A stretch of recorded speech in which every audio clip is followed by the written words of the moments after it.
Hi everyone and welcome back to my channel. Today I wanted to go over the manga that I've been reading, which is also the manga that I've read so far this year, which is not that much because I didn't start reading again until maybe April or so. I think right before I left for Texas, I finally decided, you know what, I need to start reading manga again because not only am I not reading novels, but I wasn't reading manga and I just need to read something. I need to go through this huge TBR that I have behind me and actually read what I own, because that seems like the most logical step. When you buy a book, you read it afterwards. Like that seems like, you know, that's what you're supposed to be doing basically. So yeah, I haven't been reading this year in any sort of genre whatsoever, so this will be very easy to get through, but I'm at least happy to say that I have started reading again, at least reading manga.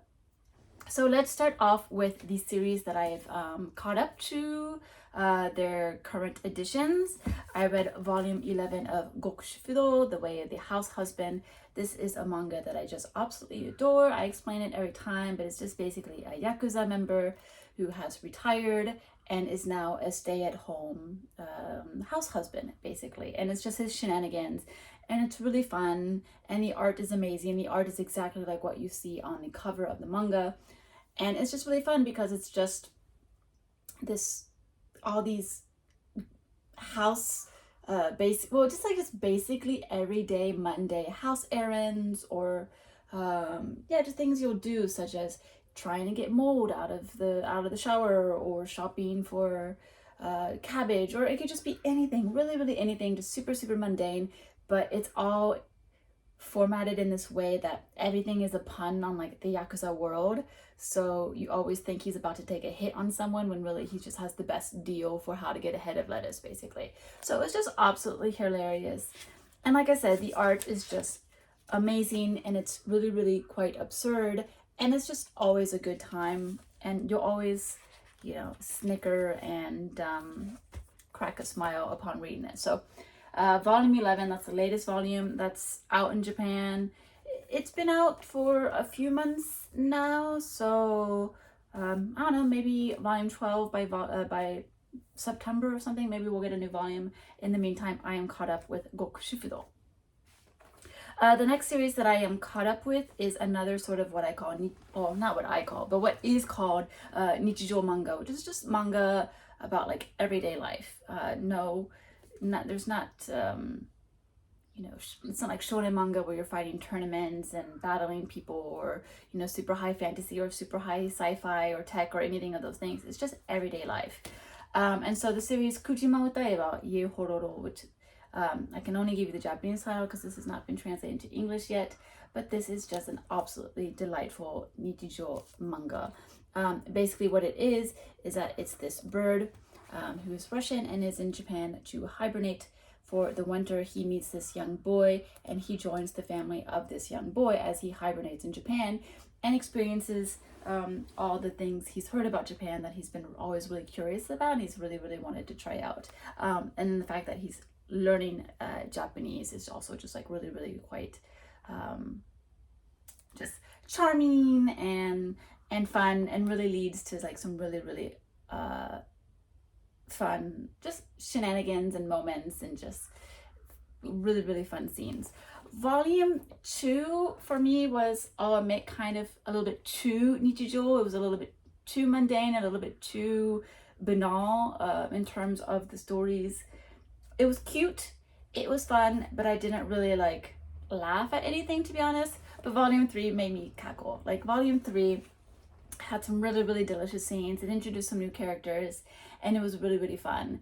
And it's making me really worried about the older brother. Like, I kind of feel like there's going to be like a sad like twist to this manga, and I really don't want that to happen. But at the same time, I kind of want it to go in that direction because it would actually make this very unique and very interesting. But yeah, just really love this.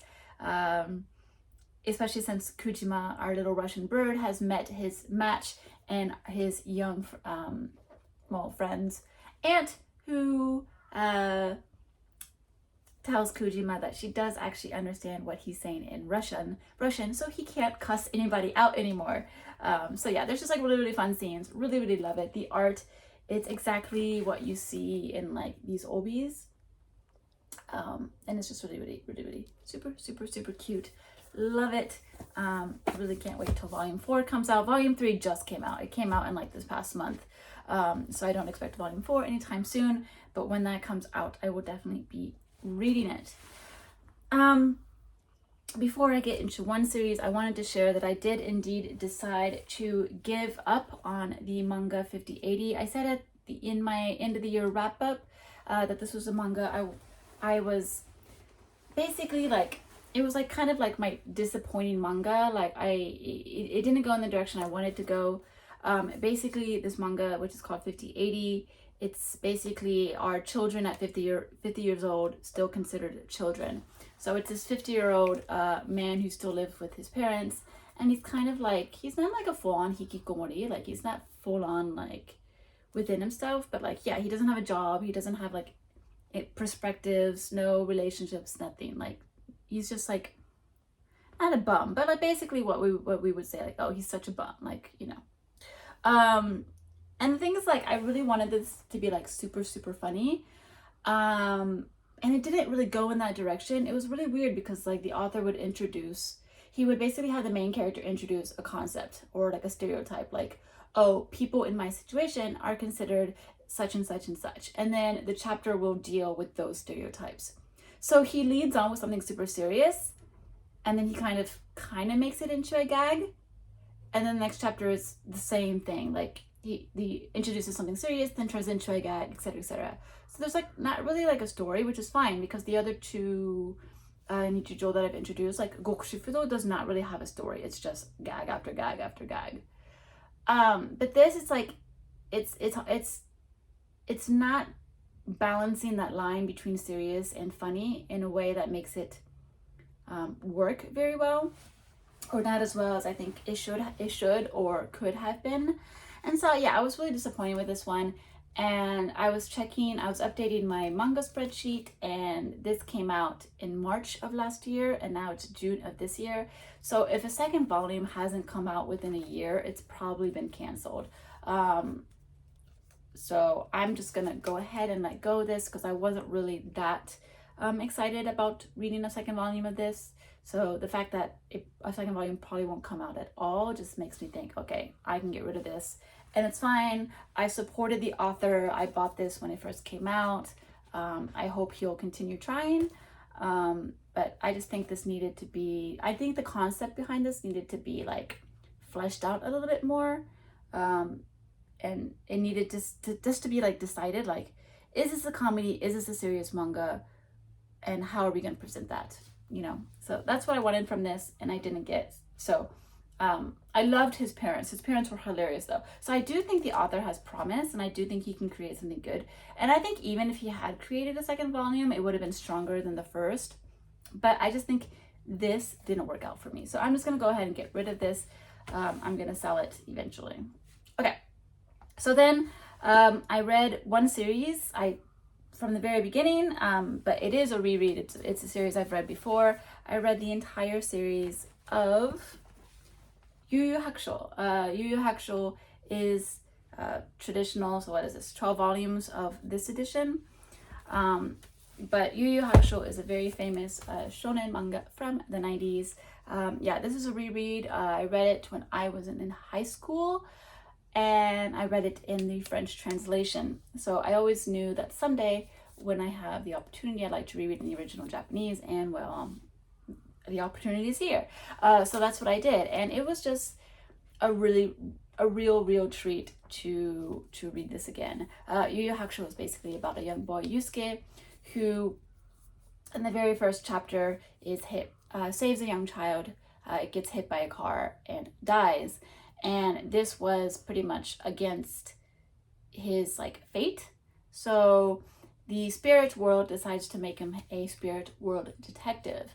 And upon becoming a spirit world detective, he deals with like demons that cross over in the world, and like manipulative humans, and he has to use his new powers to help solve these cases.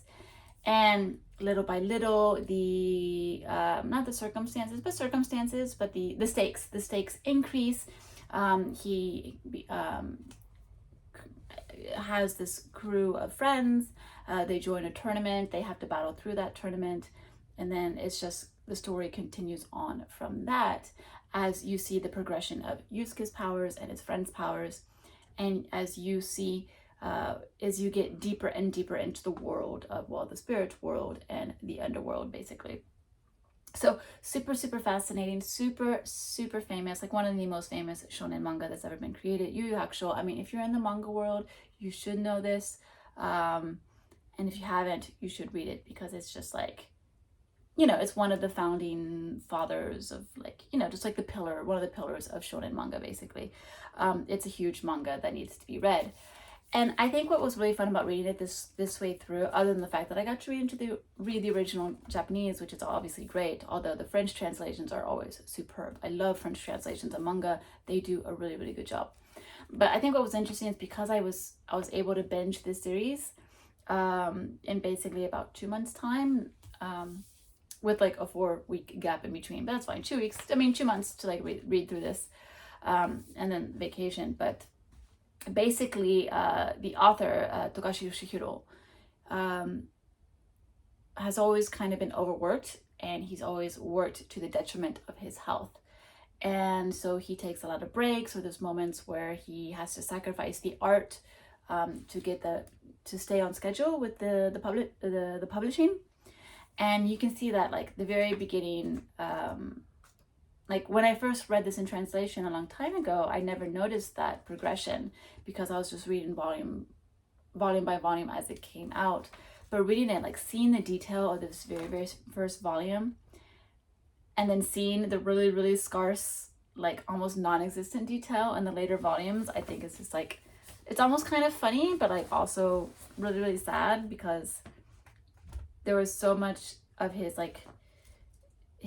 drawing genius that was lost, unfortunately, by the publishing industry being way too strict with their publishing schedules. But yeah, so like it was just interesting because like you could really visually see the moments where he was tired and he was just trying to get the chapters out without sacrificing on the publishing schedule. I'm trying to look for an easily spottable example, but obviously that's not going to happen as I speak, because why would that happen? But in any case, that was just really, really super interesting to see, and to actually really be able to really visualize for once, because you know, I've always been aware of his health issues. I've always been aware of the really hard publishing industry when it comes to manga artists, but it was not something I had noticed at the time, but now it's really, really obvious. So in any case, super happy that I was able to read through this again. Yu Hakusho, like I said, is just one of those just pillars of shonen manga, and there are so many great characters and such good moments, and it's just really good because the battles are interesting, and they're just so well drawn, and they're not too long, they're also not too short either. The characters are really fun, the dialogue is fantastic. There aren't like super, super glaring plot holes that are obvious in other series, which usually I don't really care about plot holes to begin with, but it is nicer when there aren't as many. But yeah, it was just really fantastic. It's just a staple of shonen, so really, really happy to have read that. So yeah, that's it. That's all of the manga that I've read this year so far. It's been 6 months into the year, but you know what? Sometimes some years things don't work out, and that's what that's how things are. On a good note though, I've only purchased 3 volumes this year, and that includes Goku Shifudo number 11 and then Kujima Utai wa Ie Hororo number 3. So I've read 2 out of the 3 that I purchased, so that means I have not been adding to my TBR pile in a way that is just absurd and ridiculous, especially considering my current reading speed. So the 3rd volume I read was the latest volume of Card Captor Sakura, the clear card editions. And that's not a series that I've started reading yet, but I've just been collecting them so that I can binge them when the time comes. But yeah, so like I said, very, very happy that I have not been buying manga whatsoever, because I'm not reading it, and I have enough on my piles to last me a long time, especially at this current pace. At this current pace, it'll take me like 10 years to read what I own. So yeah, well, first let's hope for a pace up, but let's also hope that I just actually just read in general. So yeah, anyway, that's my catch up for the year. Hopefully this will help me create a new reading motivation towards manga, and hopefully I'll have more frequent updates about the manga that I'm currently reading. So yeah, thank you so much for watching, and I will see you in my next video. Bye!